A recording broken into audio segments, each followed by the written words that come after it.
여러분 안녕하십니까. 수원시 글로벌 평생학습관 러닝 레터 배우러 와 제38호를 영상으로 배달해 드리겠습니다.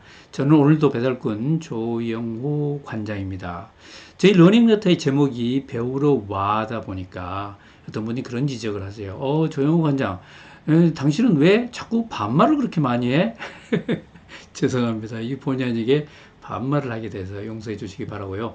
자, 이번 호의 주제는 우측 통행인가 좌측 통행인가입니다. 우측 통행, 좌측 통행 막 엇갈리는 때가 많았죠. 밑에 사진을 보시면은 어느 지하철 환승 통로 같은데 사람들이 질서 있게 우측 통행을 하는 모습입니다. 그런데 기자가 사진 설명을 붙이면서 어떤 암시를 해놨어요. 이렇게 붐비지 않을 때는 우측 통행을 한다 이런 얘기죠. 그러니까 붐빌 때는 안 한다 이런 얘기가 아니겠습니까? 네, 배움과 삶에 얽힌 얘기 쭉 모아서 전해드리고 있는데요. 우측 통행. 여러분은 이 횡단보도에서 우측 통행을 잘 하시는지 모르겠습니다. 이 횡단도에 보시면은 이렇게 우측에 우측 통행을 하시라고 이 화살표가 있어요. 또 반대쪽에도 화살표가 있죠. 이렇게 건너는 게 여러 가지 좋을 것 같습니다. 좀 안전할 것 같아요. 그래서 횡단보도에서 꼭 우측 통행을 하셔야 되는데 여러분 하시는지 모르겠어요. 그러면 이제 인도 사람들만 다니는 보도에서는 어떻게 해야 되냐 이렇게 보면 보도에서도 이렇게 우측 통행을 하시면은 만약에 오른쪽에 가방을 들고 트렁크를 들고 걸어갈 경우에 좌측 통행을 하면 우측 손이 부딪히게 되죠. 그래서 가방이 부딪히게 될 것입니다. 그러나 우측 통행을 하면은 부딪히지가 않죠. 뭐 이렇게 해서 여러 가지 좋은 점이 있을 것 같아요. 자, 우리나라의 그 좌우측 통행의 역사는 참 복잡하고 우리나라 근대사의 역사를 그대로 닮아 있습니다. 1903년에 고종께서 자동차를 들어오시고 또 황제 전용 어차를 도입을 했는데 그 2년 후에 정식으로 규칙을 발표합니다. 차나 마차, 차마도 우측 통행이고 사람도 우측 통행이고 그래서 처음부터 우리는 우측 통행으로 시작했던 것이죠. 그러나 불행하게도 우리가 일제 강점기를 겪게 되죠. 1921년 조선 총독부는 자기네 나라에서 하는 것처럼 우리 한반도에서도 좌측 통행을 강행하게 됩니다. 그때부터 우리는 또 좌측 통행으로 바뀌게 됐어요.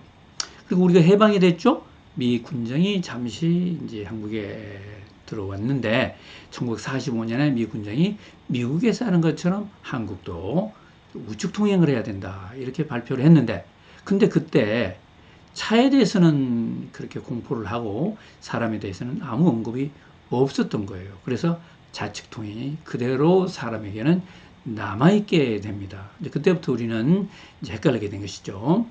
차는 우측 통행, 사람은 좌측 통행 이런 한국적인 기범이 만들어졌습니다. 우리는 나이 든 사람들은 어렸을 때부터 귀가 따갑게 차는 우측 통행, 사람은 좌측 통행 이걸 애우고 살았고 그게 듣고 왔습니다. 그러나 세계 어떤 나라도 이렇게 사람과 차가 통행 방향이 다른 나라는 없는 거예요. 그래서 이제 끊임없이 논란이 있었는데 우선 그 횡단보도에서만이라도 사람이 우측으로 다니는 게 안전하다 해가지고 97년에 횡단도도만 한시적으로 또 한정적으로 우측 통행을 시도했었습니다.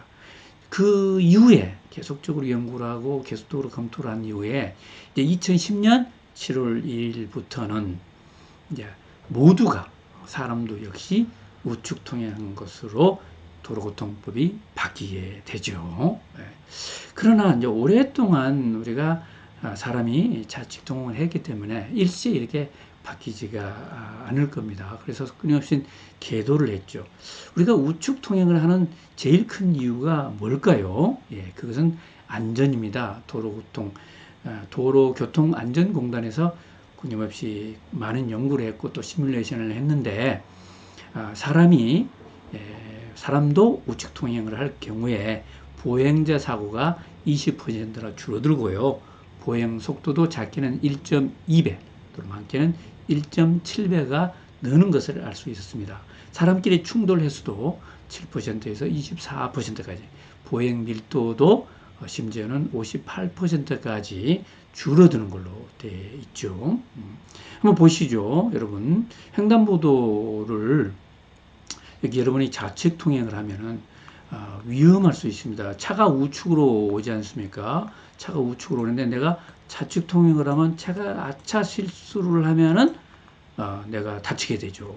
그러나 우측 통행을 하게 되면 조금 여유가 있지 않습니까? 여유가 있어서 차가 좀 비록 실수를 해서 횡단보도를 침범하더라도 안전하게 보행자가 건널 수가 있습니다. 이거는 정말 안전의 문제죠.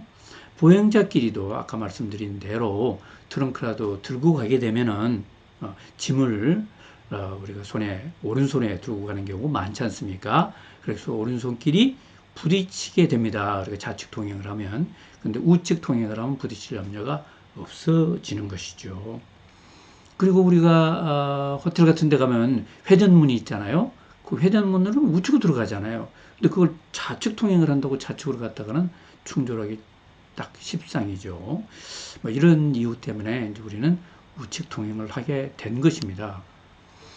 그런데 이렇게 차도하고 인도하고 분리가 됐을 때는, 여기서 이제 인도를 보시면은, 인도 안에서 넓으니까 사람이 우측 통행을 하면은 차도에서 오는 차량을 마주 보면서 걸을 수 있어요. 그래서 이것도 이제 안전하게 되는데, 만약에 차도와 인도화가 구분이 없이 막 섞어 다니는 경우는, 그때는 어쨌든 사람들이 차를 마주보고 걷는 것이 안전하다. 그래서 비록 좌측 통행이 될지라도 그때는 방향을 바꾸어서 차량과 마주 볼 수 있도록 법에도 그렇게 허용이 되어 있습니다. 그 정도의 융통성은 가져야 할 것 같습니다. 네, 이렇게 해서 우리가 사람까지도 우측 통행을 한 것이 이제 10년, 11년, 2021년으로 보면 11년이 된 것이고, 2020년이 이제 10년이 됐는데, 10년을 맞아서 사람들이 정말 우측 통행을 생활화했나, 습관화했나, 이렇게 조사를 해봤어요. 조선일보에서 틸리안 프로라는 여론조사 전문기관에 의뢰해서 조사를 해봤는데, 무려 5,037명이 이제 대답을 했는데요. 그게 보니까 늘 우측 통행을 한다고 대답하는 사람이 20%요.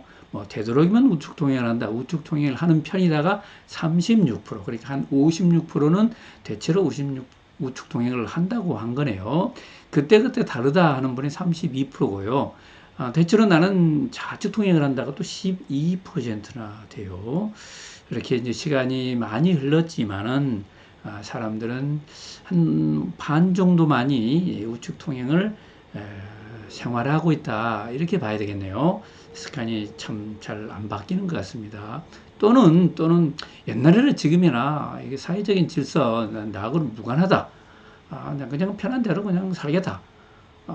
사실 편한 게 우측 통행인데 말이죠. 이런 분들도 있는 것 같습니다. 조사에 의하면 늘 우측 통행한다는 비율이 평균 20%인데 60대는 23%를 기록했어요. 그래서 조금 높은 편이죠, 60대는. 그래서 뭐 그렇게 많이 높은 편은 아닌데 60대가 좀 나은 것은 60대 사람들은 과거에 좌측 통행이 굳어져 있으시겠지만 그래도 이 정책에 좀 호응하는 비율이 높으신 거 아닌가, 그렇게 생각이 되네요. 그러니까 어떻게 보면은 뭐 잘 생각을 바꾸면은 습관도 바꿀 수 있다는 것을 시사하는 얘기라고 할 수 있겠습니다. 60대도 바꾸는데 왜 20대 이제 시작하는 사람이 못 바꾸겠습니까? 저희 글로벌 평생학습관에서는 또 우측 통행을 장려를 하고 우측 통행을 실천하는 운동을 열심히 하려고 그럽니다. 교육 삼락회라는 그런 단체가 있는데요. 거기서 전근배 회장님을 비롯한 여러분들이 이 우측 통행 운동을 열심히 하시더라고요. 그래서 저희 수원시 글로벌 평생학습관에서 동참을 해가지고 전 국민의 우측 통행 운동에 동참을 하려고 합니다. 예, 여러분, 오늘은 조용 관장의 좌우지간 교통안전표를 몇 개 뽑아봤습니다. 예, 교통안전표 아주 시적이고 아주 교훈적입니다. 차는 사람 조심, 사람은 차 조심. 옳은 얘기죠. 지킬 때 안전 있고 서둘 때 사고 있다. 예, 질서는 나라 사랑, 안전은 나의 사랑. 예, 조마조마 횡단보도 도리도리 살펴가자. 예, 좋은 말입니다. 네, 자, 수원시 글로벌 평생학습관 여러분 홈페이지 자주 오고 계시죠? 좋은 프로그램이 정말 여러분들을 기다리고 있습니다. 7월 열린 시민 강좌에 인공태양 에너지 핵 융합 발전에 대한 세계적인 프로젝트를 소개를 할 것입니다. 네, 그리고 지금 7, 8월 여름방학인데요. 여름방학을 우리가 들을 수 있는 그 어린이들 그 영어 캠프, 또 아이들을 위한 여러 가지 세계 시민 강좌, 또 영상 만들기 캠프, 그리고 어른들을 위한 여러 가지 문화 강좌, 인문 강좌, 또 어른들을 위한 여러 가지 영어 강좌들이 여러분들을 기다리고 있습니다. 함께 오셔서 즐겨 주시기 바라겠습니다. 여러분 오늘도 감사합니다. 좋아요 눌러주시고 구독 신청 꾹 해주시기 바랍니다. 여러분 다음 후에 뵙겠습니다. 바이바이.